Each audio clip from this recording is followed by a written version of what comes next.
পাবনা রাজশাহী মহাসড়কের অন্যতম গুরুত্বপূর্ণ অংশ দাসুরিয়া মুলাডুলি এবং রাস্তার বেহাল দশা আর এর ফলে সৃষ্ট দুর্ভোগ দীর্ঘদিনের। মহাসড়কের দাসুরিয়া মোড়, যা উত্তর এবং দক্ষিণবঙ্গের যোগাযোগের অন্যতম প্রবেশদ্বার, সেখানকার রাস্তা প্রায় খানাখন্দে ভরা থাকে। ঈশ্বরদী দাসুরিয়া থেকে মুলাডুলি রোডের অবস্থা খুবই খারাপ, যা যাতায়াতকারীদের জন্য চরম ভোগান্তির কারণ। এটি এই অঞ্চলের অত্যন্ত ব্যস্ত মোড় হয়। প্রতিদিন হাজার হাজার যানবাহন চলাচলের সময় দীর্ঘ সময় ধরে আটকা পড়ে তীব্র যানজটের সৃষ্টি হয়। এ বিষয়ে বিস্তারিত জানাতে পাবনা থেকে সরাসরি যুক্ত হচ্ছেন সহকর্মী কামরুল ইসলাম।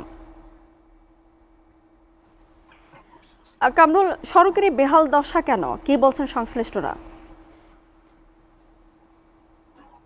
মুনিয়া, আপনি যেমনটি বলছিলেন, দেশের অন্যতম রুট হলো পাবনা ঈশ্বরদী দাসুরিয়া বাইপাস।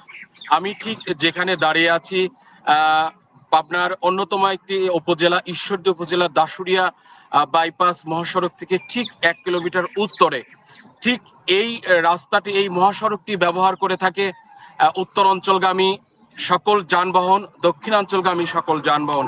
এছাড়া এই অঞ্চল দিয়ে দক্ষিণাঞ্চলের সকল যানবাহন পাবনার ঈশ্বরদী দাসুরিয়া বাইপাস রোড হয়ে কিন্তু ঢাকাগামী যায় এবং এই রুটটি ব্যবহার করে রাজশাহী বিভাগীয়, রংপুর বিভাগীয় এই উত্তর অঞ্চলে কিন্তু যানবাহন চলাচল করে থাকে এবং এই রাস্তা দিয়ে কিন্তু এই সকল অঞ্চল থেকে যানবাহনগুলো এসে থাকে। এইখান থেকে ঠিক প্রায় 7 কিলোমিটার রাস্তা পাবনার অংশে পড়েছে, একেবারে খানাখন্দে ভরা, ভাঙাচোরা। প্রায় 3 বছর হতে চলেছে এই রাস্তাটির যে বেহাল অবস্থা। প্রতিটা বছরে কিন্তু এই রাস্তা সংস্কারের আশ্বাস দিলেও এখন পর্যন্ত রাস্তা সংস্কারের কোনো নাম নেই।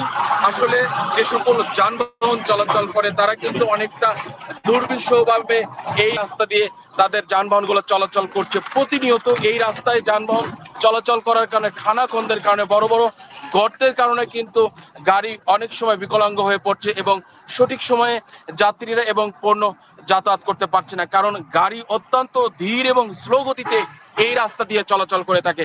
বিশেষ করে রাত যখন হয় তখন পণ্যবাহী যে সকল ট্রাকগুলো থাকে, পণ্যবাহী কাভার্ড ভ্যানগুলো থাকে, কুরিয়ার সার্ভিসের এবং ট্রান্সপোর্টের যে ট্রাকগুলো থাকে, এই সকল গাড়ি থেকে কিন্তু মালামাল চুরির মতো ঘটনা ঘটছে, কারণ একেবারে স্লো যাওয়ার কারণে এবং এই রাস্তাতে মানুষজনের আশেপাশে বাড়িঘরও না থাকার কারণে কিন্তু রাত্রে চুরি এবং ডাকাতির ঘটনা আমরা অহরহ শুনতে পেরেছি এবং জানতে পেরেছি। এ বিষয়ে কিন্তু পুলিশের পক্ষ থেকে তেমন তৎপরতাও দেখা যায়নি।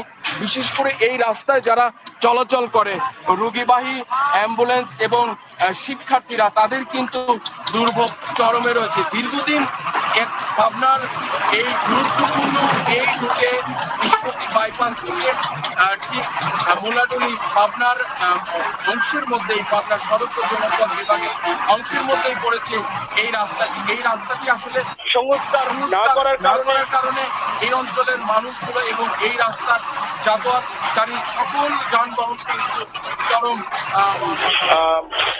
সমস্যার সম্মুখীন হচ্ছে। বিশেষ করে ঘন্টার পর ঘন্টা, মাত্র 7 থেকে 8 কিলোমিটার রাস্তা যে যানজট লেগে থাকে, ঘন্টার পর ঘন্টা কিন্তু এই রাস্তায় দাঁড়িয়ে থাকতে হচ্ছে এবং যথাসময়ে কিন্তু যাত্রীরা গন্তব্যে পৌঁছাতে পারছে না। এবং পাবনা সড়ক ও জনপথ বিভাগের সাথে কথা হয়েছে, তারা কিন্তু মাঝে মধ্যে কিছুটা সংস্কার করে, কিছুটা কুয়া এবং সিমেন্ট এবং ইট ফেলে এবং ইট এর সংস্কার করার চেষ্টা করে, যাতায়াতের করার চেষ্টা করে, কিন্তু সেটা কিন্তু একেবারেই অপ্রতুল্য।